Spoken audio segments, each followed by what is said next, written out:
नई दिल्ली में आयोजित G20 शिखर सम्मेलन एक ऐतिहासिक घटना है जिसने महत्वपूर्ण राजनयिक उपलब्धियों और वैश्विक सहयोग को प्रदर्शित किया है। इस वीडियो में हम G20 नई दिल्ली नेताओं की घोषणा का विश्लेषण करेंगे और भारत की इसमें भूमिका पर प्रकाश डालेंगे। साथ ही शिखर सम्मेलन के दौरान संबोधित महत्वपूर्ण मुद्दों पर चर्चा करेंगे। सम्मेलन में विभिन्न राष्ट्रों को एक साथ लाया गया और इसमें विभिन्न समझौते के प्रस्तावों को तैयार किया गया, जिससे वैश्विक मंच पर एक राजनयिक दिग्गज के रूप में भारत की प्रतिष्ठा मजबूत हुई। G20 नई दिल्ली घोषणा में एक प्रस्तावना और 10 अध्याय शामिल है, जिसमें आर्थिक विकास से लेकर लैंगिक समानता तक के विभिन्न विषय शामिल है। सम्मेलन में G20 के भीतर संयुक्त राष्ट्र सुरक्षा परिषद में सुधार पर पहली बार समझौते को चिह्नित किया। इसके अलावा साइबर सुरक्षा, लैंगिक समानता और आतंकवाद रोधी पहल को संबोधित किया गया। इस दौरान प्रधानमंत्री नरेंद्र मोदी ने महत्वाकांक्षी भारत मध्य पूर्व यूरोप आर्थिक गलियारे का अनावरण किया। इस परियोजना का उद्देश्य पश्चिम एशिया के माध्यम से भारत से यूरोप तक संपर्क बनाना, आर्थिक सहयोग को बढ़ावा देना और चीन की बेल्ट एंड रोड पहल का विकल्प प्रदान करना है।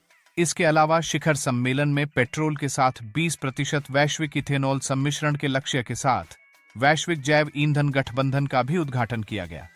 नई दिल्ली सम्मेलन में प्रधानमंत्री मोदी ने जलवायु कार्रवाई के लिए विकसित देशों से ऊर्जा परिवर्तन और वित्तीय सहायता के महत्व पर जोर दिया।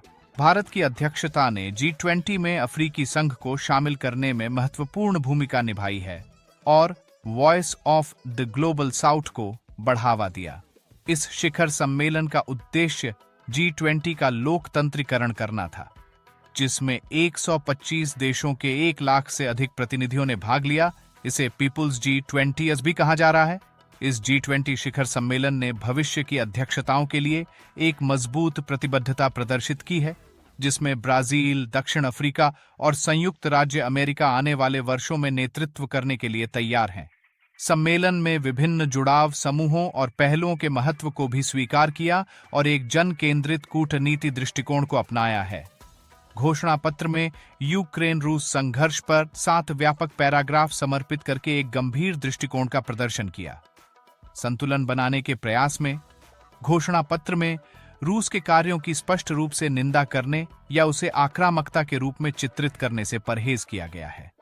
इसमें क्षेत्रीय विजय की स्पष्ट अस्वीकृति, राज्यों की संप्रभुता और क्षेत्रीय अखंडता को बनाए रखने की अनिवार्यता और यूक्रेन में न्याय संगत और स्थायी शांति की स्थापना जैसे प्रमुख सिद्धांतों पर जोर दिया गया है। अंत में नई दिल्ली घोषणा भारत की प्रभावशाली अध्यक्षता और G20 को अधिक समावेशी बनाने के इसके प्रयास एक अधिक न्याय संगत और समृद्ध विश्व निर्माण में योगदान करेंगे। यद्यपि कुछ प्रमुख नेता सम्मेलन में अनुपस्थित थे, तथापि शिखर सम्मेलन के परिणामों ने भविष्य के सहयोग के लिए एक सकारात्मक दिशा निर्धारित की है। धन्यवाद।